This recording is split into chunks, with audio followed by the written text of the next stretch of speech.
Here's a look at the stories making news at this hour. I'm Erin Kennedy.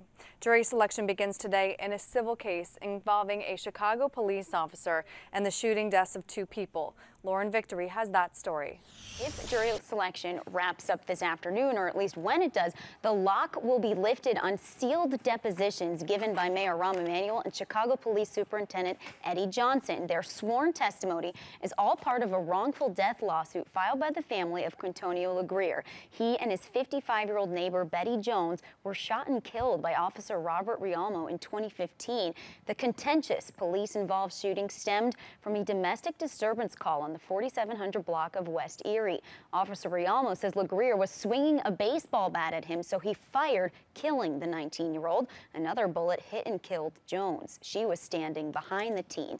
Now, the city and Jones family settled for $16 million last week, pending city council approval.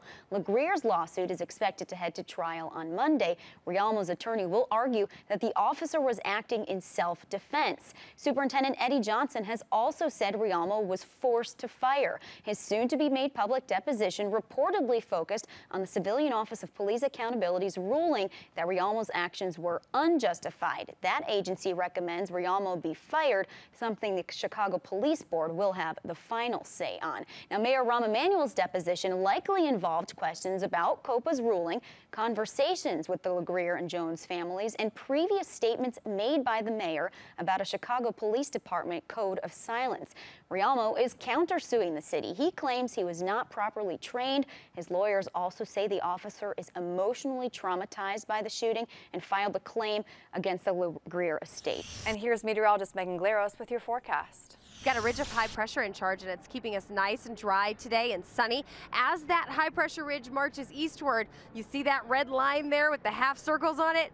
That's a warm front. That's pushing in warm air first into tomorrow, but then hot air as it's firmly to the east of us. We're talking about incredible heat coming in just in time for the Father's Day weekend. So if Dad's got plans outside, golfing or hiking, anything like that, you're gonna need to definitely bring a water bottle, because while today is beautiful, it will be dangerously hot this weekend. Today we're going for a high of 83, mostly sunny and summer-like. Overnight tonight we'll drop down into the 60s, staying fairly mild through the overnight. Do have an isolated chance of a few scattered showers or storms out there. And then into the day tomorrow, we're getting a little bit hotter. We're getting up to about 88 degrees. Humidity may start to inch up a touch, and we certainly have a touch with our southerly winds, and that's going to help bring in the warmer air on Friday. But look at the weekend. 95 degrees on Saturday, 96 degrees on Sunday, and 93 on Monday.